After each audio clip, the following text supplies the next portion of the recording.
নমস্কার বন্ধুরা, মিটমিরা চ্যানেলে আপনাদের সকলকে জানাই স্বাগতম। আশা করি আপনারা সকলে ভালো আছেন। তো আসুন, আজকে আপনাদের জন্য নিয়ে এসেছি নতুন একটি রেসিপি।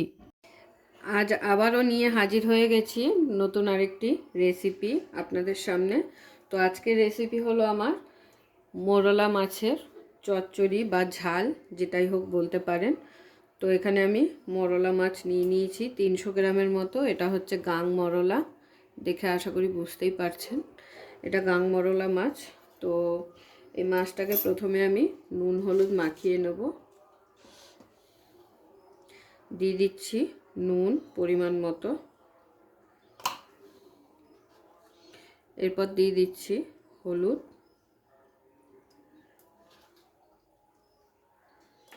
এরপরে মাছগুলোকে খুব ভালো করে নুন হলুদ মাখিয়ে নেব।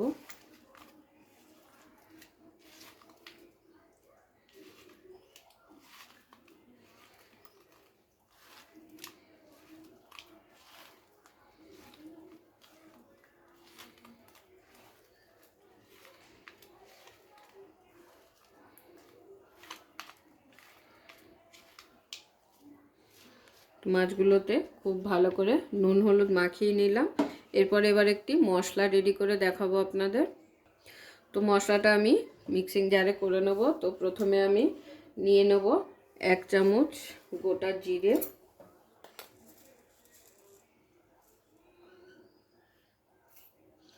এরপর দিয়ে দেব 1 চামচ কালো সর্ষে,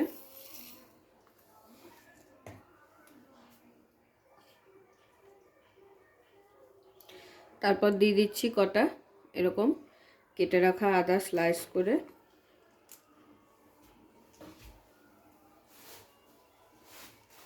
আর দিয়ে দেবো ঝালের জন্য কটা কাঁচা লঙ্কা।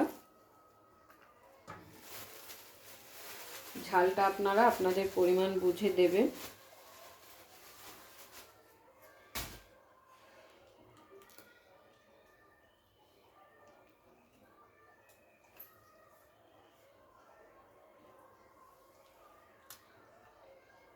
তিনটে কাঁচা লঙ্কা আমি দিয়ে দিলাম। তো এটাকে আমি প্রথমে শুকনো পেস্ট করে নেব, তারপরে কিন্তু জল দিয়ে ভালো করে একটা ঘন পেস্ট তৈরি করে নেব। তো দেখুন, প্রথমে শুকনো কিন্তু আমি আগে একটা গুঁড়ো করে নিয়েছি, তারপরে জল দিয়ে খুব ভালো করে একটা এরকম মিহি পেস্ট তৈরি করে নিয়েছি। এবারে চলুন রেসিপিটি শুরু করা যাক। তো প্রথমে আমাদের যেটা করতে হবে সেটা মাছগুলোকে ভেজে নিতে হবে একটু লাল লাল করে। তো মাছগুলো ভাজার জন্য আমি এখানে কড়াই বসিয়ে দিয়েছিলাম গ্যাস ধরিয়ে আগে থেকেই। এবারে আমি তেলটা গরম করে নেব খুব ভালো করে। তেল ভালো করে গরম করে কিন্তু তারপরে মাছগুলোকে ভাজবো, না হলে মাছগুলো কিন্তু ভেঙে যাওয়ার সম্ভাবনা থাকে।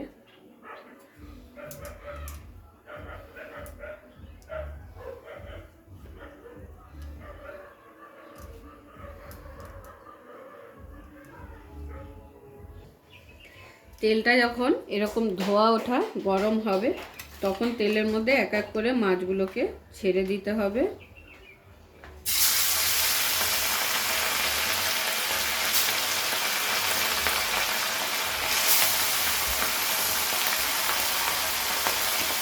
তো মাছগুলো কিন্তু ভাজা হয়ে গেছে, দেখুন হালকা লাল লাল করে ঠিক এইভাবে কিন্তু ভেজে ফেলতে হবে। এবারে মাছগুলো আমি তুলে নিচ্ছি।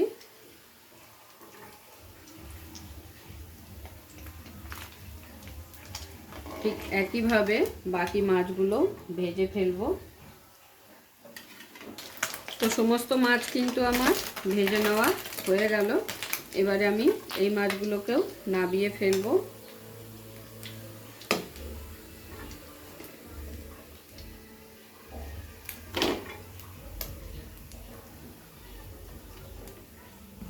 মাছগুলো যে খুব লাল করে ভেজেছি তাও কিন্তু নয়, হালকা লাল করে ভেজেছি। এবারে এই তেলের মধ্যেই বেগুন ভেজে ফেলবো।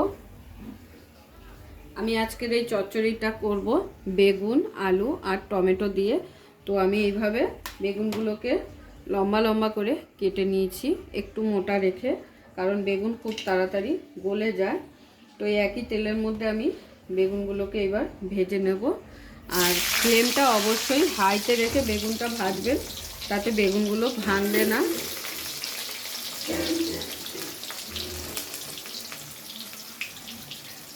আর দুভাগে বেগুনটাকে ভাজবো।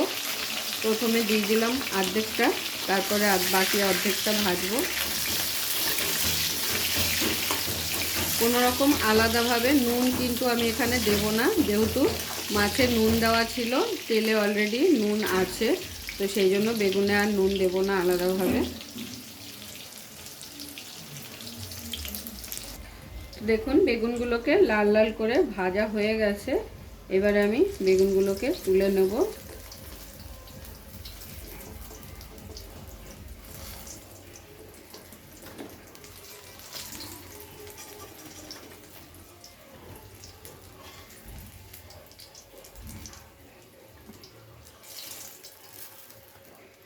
একইভাবে বাকি বেগুনটাও ভেজে ফেলবো।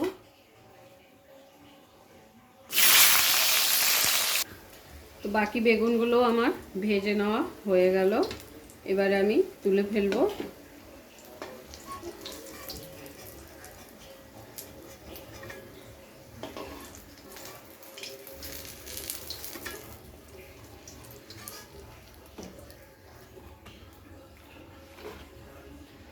তো গ্যাসের ফ্লেমটাকে হাই করে ভাজাতে দেখতেই পাচ্ছেন তেল কিন্তু খুবই কম টেনেছে।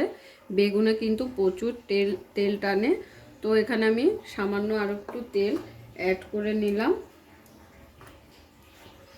এবারে ফোড়নের জন্য দিয়ে দেবো এখানে কালো জিরে,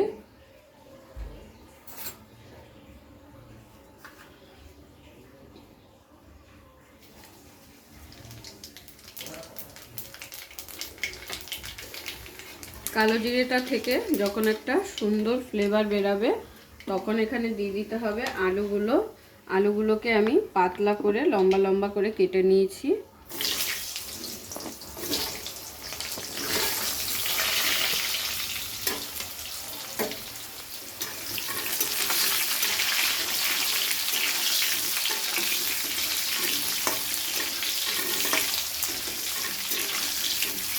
আলুগুলোকে প্রথমে হালকা করে একটু ভেজে ফেলবো। এই পুরো রান্নাটাই কিন্তু গ্যাসের ফ্লেম হাইতে রেখে করতে হবে। দেখতেই পেলেন মাছগুলো আমি হাই ফ্লেমে ভাজলাম, বেগুনটাও হাই ফ্লেমে ভেজে নিয়েছি। এরপরে আলুগুলোকেও হাই ফ্লেমেই ভাজবো। আলুগুলো যখন এরকম হালকা লাল হয়ে আসবে তখন এর মধ্যে অ্যাড করে দিতে হবে স্লাইস করে রাখা পেঁয়াজ। এখানে আমি দুটো মিডিয়াম সাইজের পেঁয়াজ নিয়েছি। পেঁয়াজটাকে হাত দিয়ে এইভাবে একটু ছাড়িয়ে দিচ্ছি।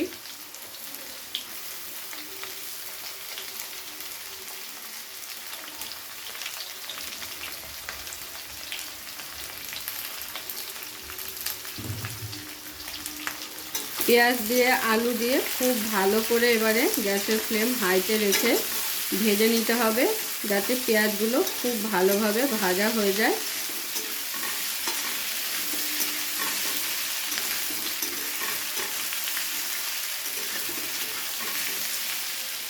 আর পেঁয়াজগুলো যাতে তাড়াতাড়ি নরম হয়ে যায় তার জন্য দিয়ে দিচ্ছি সামান্য পরিমাণ একটু নুন। খুব বেশি নুন কিন্তু দিলাম না, এখানে সামান্য একটুই দিয়েছি, আর বাকি নুনটা পরে অ্যাড করব।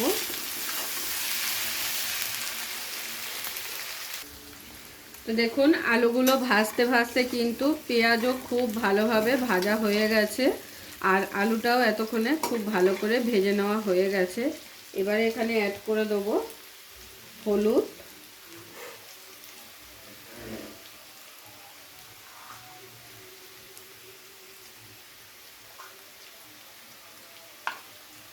আর দিয়ে দিচ্ছি রঙের জন্য কাশ্মীরি লঙ্কা গুঁড়ো।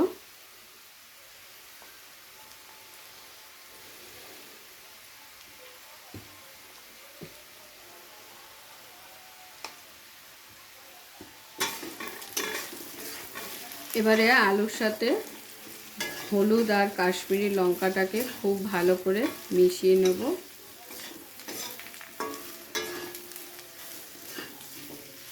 মেশানো হয়ে গেলে এখানে দিয়ে দিতে হবে সেই পেস্ট করে রাখা মশলাটি। এবার এখানে আমি অ্যাড করে দিচ্ছি সেই পেস্ট করে রাখা মশলাটা।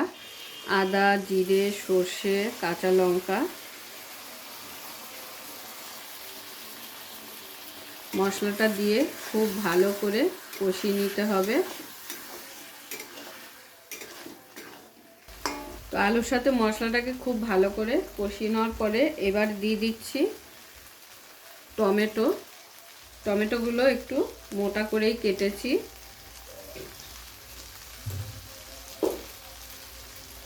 একটা টমেটোকে 8 পিস করে নিয়েছি, সেইভাবে কেটেছি। এখানে আমি 2টো টমেটো দিয়েছি।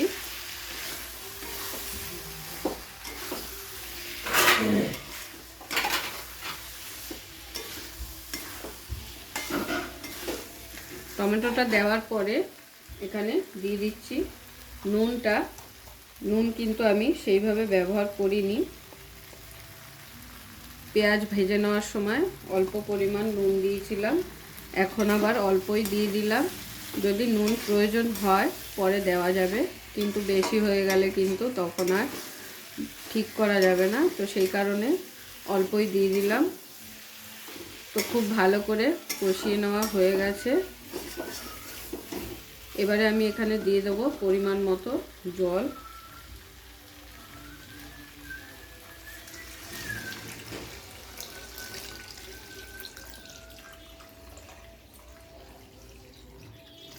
যেহেতু এটা একটু মাখামাখাই রাখবো, তো সেই জন্য সামান্য জল দিলাম, খুব বেশি জল কিন্তু এখানে দিলাম না।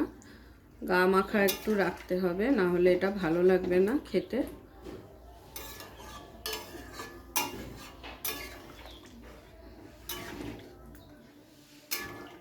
তো জল দিয়ে ফুটিয়ে ভালো করে আলুটাকে প্রায় সিদ্ধ করে নিতে হবে, তারপরে কিন্তু এখানে বেগুনগুলো দেব। তো দেখুন ঝোলটা কিন্তু ফুটে উঠেছে, আর একটা আলু আমি চেক করে নেব।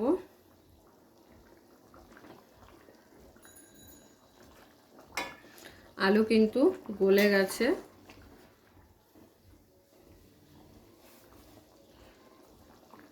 আর একটু ফুটিয়ে নিয়ে তারপরে কিন্তু এখানে মাছ আর বেগুনটা অ্যাড করে দেব। তো দেখুন গ্রেভিটা যখন এরকম হালকা টেনে আসবে আর আলুগুলো খুব ভালোভাবে সিদ্ধ হয়ে যাবে, এই যে দেখুন আলুগুলো কিন্তু ভেঙে যাচ্ছে। তো আলু কিন্তু খুব ভালো করে সিদ্ধ হয়ে গেছে অলরেডি। এবারে আমি এখানে অ্যাড করে দেবো ভেজে রাখা বেগুনগুলো।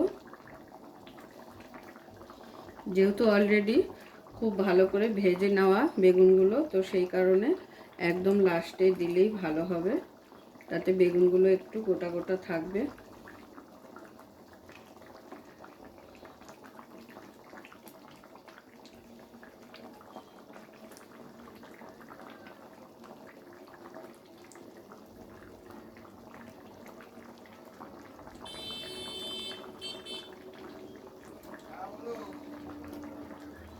আর বেগুন আর মাছ দেওয়ার পরে কিন্তু খুব বেশিক্ষণ আপনাদের রান্নাটা করতে হবে না, প্রায় 2 থেকে 3 মিনিট রান্নাটা করে নিলেই আপনাদের মোরলা মাছের ঝাল কিন্তু একদম রেডি হয়ে যাবে। এবারে দিয়ে দিচ্ছি এর মধ্যে মাছগুলো।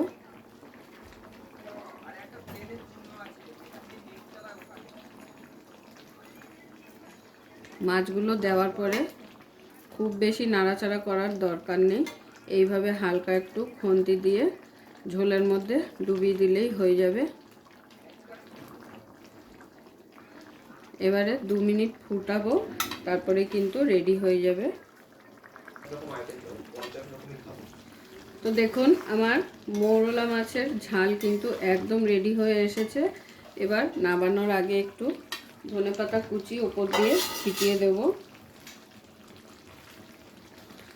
তো আজকের আমার এই মোরলা মাছের ঝাল অবশ্যই আপনাদের ভালো লেগেছে, আর যদি ভালো লেগে থাকে তো প্রতিবারের মতো লাইক কমেন্ট শেয়ার করতে কিন্তু ভুলবেন না।